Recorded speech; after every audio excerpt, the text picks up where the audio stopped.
नमस्कार, जय श्रीराम। आज मी तुमच्यासाठी घेऊन आली आहे अस्सल खानदेशी पद्धतीची पोकळ्याची भाजी। ही भाजी फक्त चविष्टच नाही तर आरोग्यासाठी खूप फायदेशीर आहे। खानदेशात ही भाजी खूप आवडीने बनवली जाते। चला तर मग वेळ न घालवता बघूया या भाजीसाठी काय काय साहित्य लागतं आणि ती कशी बनवायची। ही आहे आपली मुख्य सामग्री, पोकळ्याची भाजी। आयुर्वेदानुसार या भाजीमध्ये खूप औषधी गुणधर्म आहेत। ही भाजी खाल्ल्याने पोट साफ राहते आणि शरीराला थंडावा मिळतो। खानदेशात लोक आरोग्यासाठी आवर्जून ही भाजी खातात। आज आपण याच भाजीची पारंपरिक रेसिपी बघणार आहोत।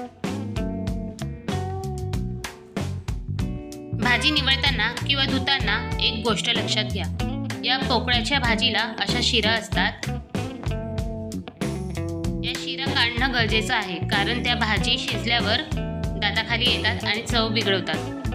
मी या शिरा अशा हाताने सोलून काढत आहे। ज्या पद्धतीने आपण शेवगाच्या शेंगांच्या शिरा काढून घेतो त्याच पद्धतीने आपल्याला या पोकळ्याच्या भाजीच्या काड्यांच्या शिरा काढून घ्यायच्या आहेत आणि ह्या काड्या आपण भाजीमध्ये वापरणार आहोत।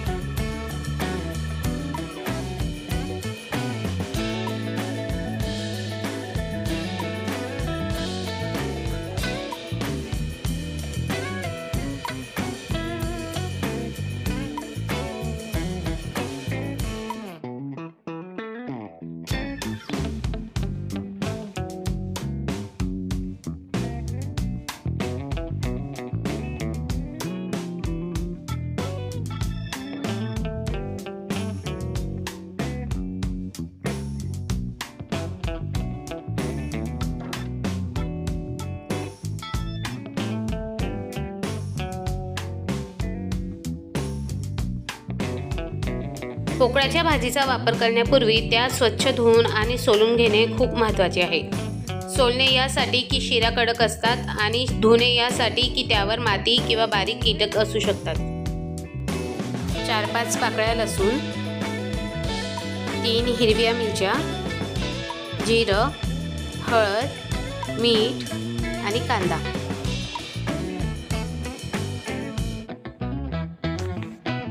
आता आपण कढई ठेवून घेतली आहे।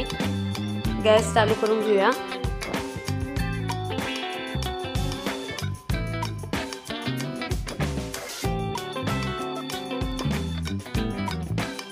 आता आपण कढईमध्ये तेल घालणार आहोत।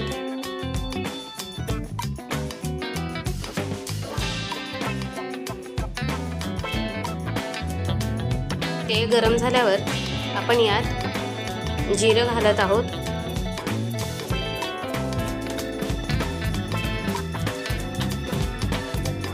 जिरं घालून झाल्यानंतर आपल्याला यात लसूण घालायचं आहे। जिरं छान तळतळले, यात आपण आता लसूण घातला।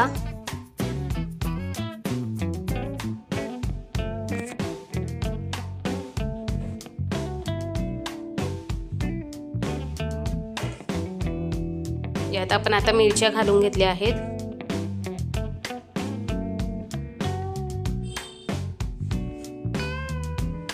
छान परतवून घ्यायचं आहे।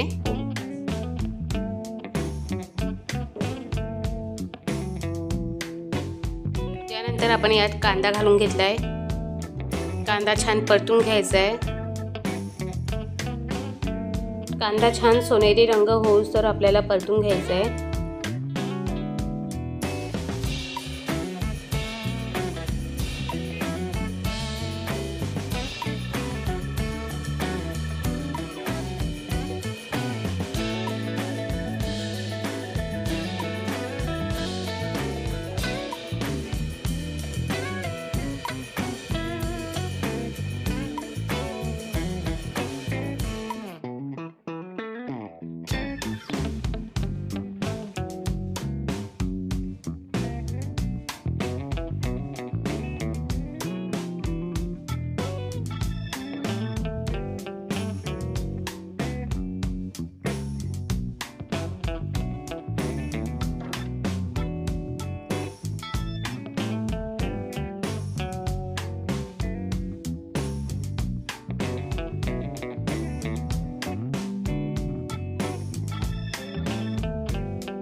भाजीसाठी लागणारी फोडणी आपली तयार झालेली आहे।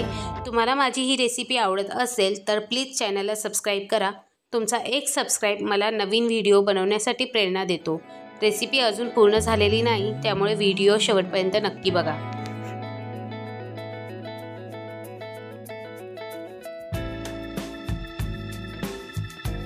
कांद्यामध्ये आपण हळद घालून घेतलेली होती। पोकळ्याची भाजी आपण जी सोलून घेतलेली होती ती त्या फोडणीमध्ये आपल्याला घालायची आहे। छान मिक्स करून घ्यायची आहे।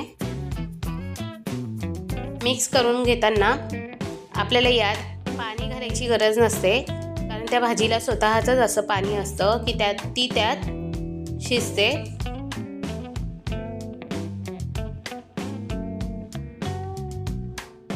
ही भाजी तुम्ही बारीक चिरून घेऊ शकता।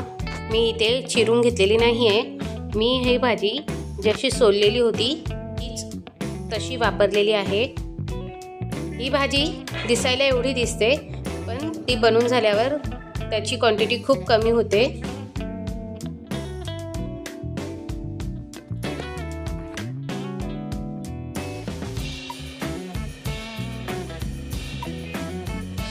भाजी मसाल्यासोबत छान मिक्स झाली आहे।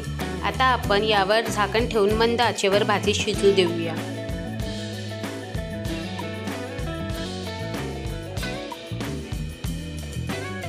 तर आपली गरमागरम आणि पौष्टिक खानदेशी पोकळ्याची भाजी तयार आहे। तुम्ही बघू शकता रंग किती छान आला आहे। ही भाजी तुम्ही बाजरीच्या भाकरीसोबत किंवा चपातीसोबत खाऊ शकता। एकदा ही रेसिपी नक्की ट्राय करा आणि कशी झाली हे मला कमेंट करून सांगा। व्हिडिओ पूर्ण बघितल्याबद्दल सर्वांचे खूप खूप आभार। भेटूया पुढच्या नवीन रेसिपीमध्ये। माझी ही रेसिपी तुम्हाला आवडली असेल तर माझ्या चॅनलला सबस्क्राईब करा, लाईक करा आणि तुमच्या मित्रमैत्रिणींना शेअर करा।